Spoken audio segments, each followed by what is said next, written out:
Tapos ay kakausapin niya si Manong Steel gamit ang kakaibang alien language na tunog kay Lito. Hello, basa.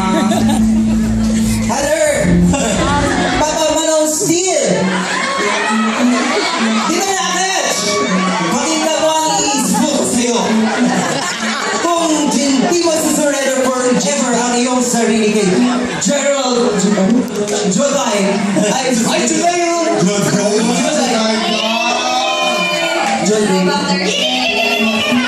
ay mapag-force attention sa time era Colonel na Itech at madlang General na Itay.